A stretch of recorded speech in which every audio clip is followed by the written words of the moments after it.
Kowe rasa guyu mau guyu viral.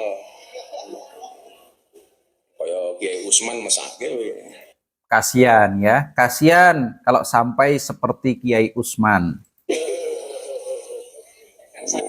Lah ya mau gara-gara guyu ngakak jadwal hilang 40. Gara-gara ketawa ngakak, hilang 40 jadwal. Hilang bahasanya.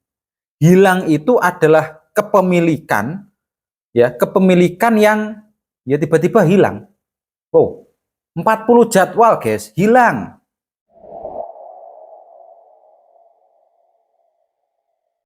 Assalamualaikum teman-teman, muncul kembali Gus Miftah, ya, muncul kembali, dan kali ini omongannya seperti membuktikan bahwa bisnis agama itu ada, ya. Coba kita simak dulu ya. Rasa guyu mau guyu viral. Jangan ketawa ya, ngomong dengan siapa ini? Habib Zaidan ya. Ya. Jangan ketawa, nanti viral.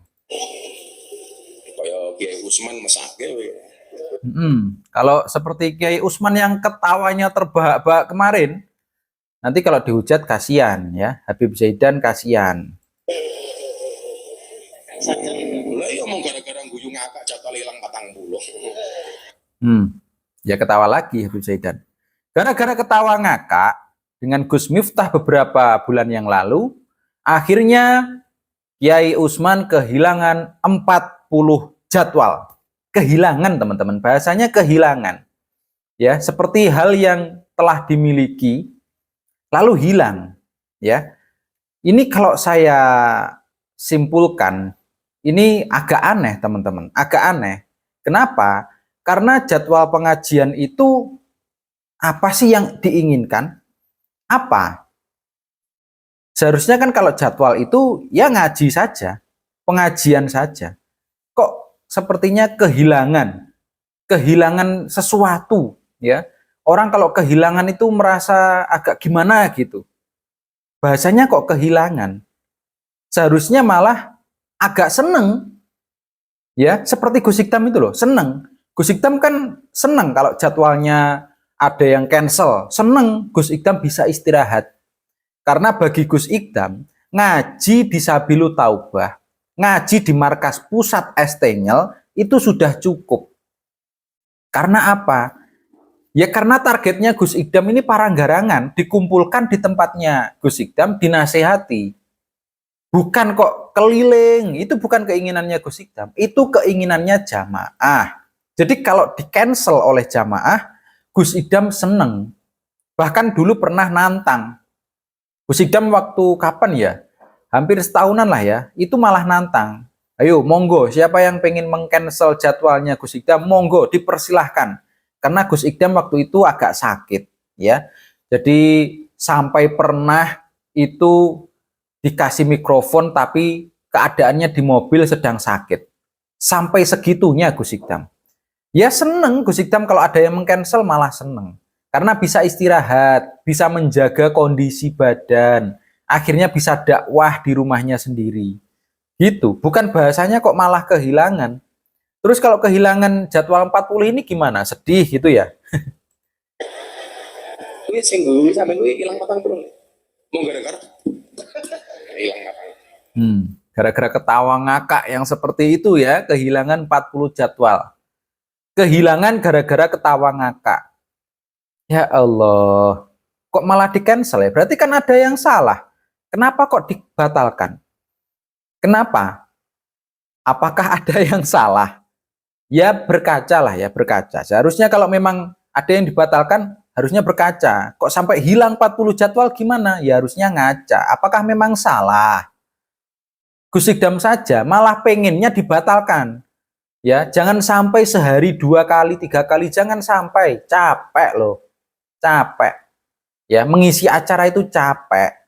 Malah bangga Gus Ikdam kalau jadwalnya dibatalkan, ini malah bangga. Lah ini kok kayaknya agak sedih gitu kehilangan 40 jadwal.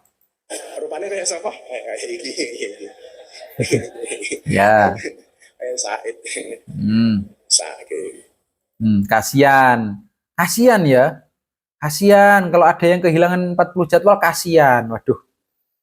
Kenapa? Apa takut kehilangan sesuatu di dalam pengajian itu, di dalam acara itu? Jadi ketawa membawa luka. Oh, ketawa membawa luka. Bukankah yang terluka itu malah penjual es tehnya, Pak? Ketika itu loh ya. Dan perasaan banyak orang yang terluka. Dengan ketawanya, bapak-bapak yang Anda maksud, Gus, yang terluka banyak orang. Kenapa orang-orang yang ditokohkan dengan adanya penghinaan kok malah ketawa terbahak-bahak, kok malah seneng? Gitu loh, Gus. Kok kayak playing victim? Serapopo, rezekinya masing-masing. Nah, ini dia. Kalau sudah ngomongin masalah rezeki, ini bahasanya kok malih. Bahasanya nyenggol-nyenggol rezeki ini apa ada hubungannya dengan keuangan? Dengan hilangnya 40 jadwal, apakah itu mempengaruhi rezekimu? Kalau dakwah ya dakwah saja, ya dakwah saja. Targetmu apa dalam dakwah? Apakah dengan bisaroh? Apakah targetmu menasihati banyak orang? Apakah targetmu memualafkan orang? Tergantung targetnya masing-masing. Ya, tergantung targetnya masing-masing. Jadi jangan sampai orang-orang berpikir aneh-aneh juga, Gus. Ya, masalah rezeki dengan batalnya 40 jadwal. Wow. 40 jadwal itu berapa bisarohnya ya? Aku orang nyalah nih kiai ini, sing tak nggumuni kok yo ono sing ngundang ngono lho. Dari Mas Fan. Jadi Mas Fan ini enggak menyalahkan kiainya atau Gusnya ini enggak. Tapi yang bikin heran, kok masih ada yang mengundang Gus Miftah.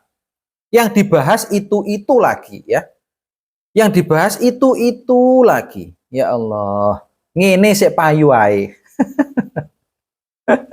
Aduh. Oke lah, oke. Oke teman-teman. Jadi yang harus kalian ketahui adalah bahwa banyak netizen yang mengatakan bahwa ada bisnis sholawat, ada bisnis pengajian, menjual agama. Ya wajar-wajar saja netizen mengatakan seperti itu. Karena apa? Buktinya Gus Miftah muncul lagi dengan pembahasan yang kemarin, yaitu masalah Kiai Usman ngakak, kehilangan 40 jadwal, rezeki masing-masing. Nah itu orang-orang netizen akan menyimpulkan masalah bisnis agama. Beda dengan Gus Ikdam. Gus Ikdam kalau dihujat menjual agama, nanggepinnya ya santai. Bahkan Gus Ikdam malah pengennya itu jadwalnya jangan terlalu padat. Nggak bisa istirahat, teman-teman. Dan beberapa waktu yang akan datang ini, mungkin saya setelah umroh ini akan banyak yang saya sortir. Dipilih-pilih ya, disortir. Yang undang saya. Yang mengundang Gus Ikdam akan disortir ya, akan benar-benar dipilih lagi. Ingin kok nek tak turuti, kalau aku legrek Pak. Tuh. Kalau Gus Ikdam nuruti keinginan netizen, jamaah yang mengundang, badannya Gus Ikdam ini bisa legrek ya, bisa rusak badannya karena kurang istirahat, makanya dibatalkan. Kalau bisa dibatalkan. Kalau ngapunten mungkin beberapa undangan akan saya gagalkan. Oke. Untuk istirahat teman-teman. Ya, jadi Gus Ikdam ini nggak mencari keuntungan dalam ngaji, enggak. Gus Ikdam nggak mencari keuntungan di saat diundang kemana-mana. Enggak, teman-teman. Makanya jangan menghujat Gus Ikdam ini menjual agama. Enggak. Gus Ikdam pengen istirahat malah. Gus Ikdam itu punya majelis sendiri, ya. Pengennya ya ngaji di majelisnya saja. Rutinan 2 kali 1 minggu. Itu sudah cukup bagi Gus Ikdam sebenarnya. Ya, nggak pengen diundang kemana-mana. Ya, buktinya ini. Dibatalkan oleh Gus Ikdam kalau memang masih padat. Dan saya minta tolong jangan sekali-kali kalau saya sudah mengumumkan di sosial media memaksa saya untuk hadir. Tuh. Jangan memaksa Gus Ikdam untuk hadir ya. Jadi kalau dibatalkan, Gus Ikdam membatalkan nggak sedih, malah seneng. Beda dengan yang tadi. Kasihan, 40 jadwalnya dibatalkan. rezekinya masing-masing, nggak apa-apa. Aduh, kok seperti ini? Ya, kok seperti ini? Tujuanmu dakwah itu untuk apa sih? Tujuanmu ngaji, diundang itu untuk apa? Ingat itu, biar apa? Biar netizen ini nggak menghujat kalian, wahai bapak-bapak yang ditokohkan. Engko daripada tukaran sampean tak umeni rapi nak sampean nesu. Ini tadi sore juga ada. Gus, aku pengurus iki. Aku ning arep omahe sampean. Nggih, wonten napa Mas? Ya. Nganu, aku pengen ngundang sampean ning Jawa Tengah nanti. Oke. Ngapunten Mas, sudah saya umumkan berkali-kali, saya itu sudah penuh sampai Februari 2025. Itu pun karena saya stop. Ya. Jadi bulan Februari ini jadwalnya sudah tersusun ya sampai ke berapa tahun yang lalu. Akhirnya di stop oleh Gus Ikdam sampai bulan Februari ini ya, bulan Februari ini tahun ini baru oleh Gus Ikdam nanti akan diatur lagi. Baru akan menerima undangan lagi. Seperti itu. Ini membuktikan Gus Ikdam tidak menjual agama. Gus Ikdam tidak bisnis agama. Meskipun kaya, ini ya pemberian. Diterima saja oleh Gus Ikdam. Bukan karena pengen diundang ke sana, pengen viral. No. Gus Ikdam nggak pengen viral. Jadi bedakan ya antara kiai yang kehilangan 40 jadwal dengan Gus yang ikhlas dalam menasehati para garangan. Jadi jangan sampai disamakan, oh setiap Gus pasti begini. No, Gus Ikdam nggak seperti itu. Apalagi Gus Tuba. No, Gus Tuba malah lebih keren lagi, lebih berwibawa lagi. Karena nggak begitu banyak guyon kalau di atas panggung. Jadi ya kalau bisa teman-teman jangan lagi menghujat Gus Ikdam. Meskipun Gus Ikdam mungkin kelihatan pakai barang-barang mewah, itu adalah pemberian jamaah. Kalau pemberian, ya nggak usah dikata-katain macam-macam. Cukup dilihat saja, nggak suka, skip. Gitu aja.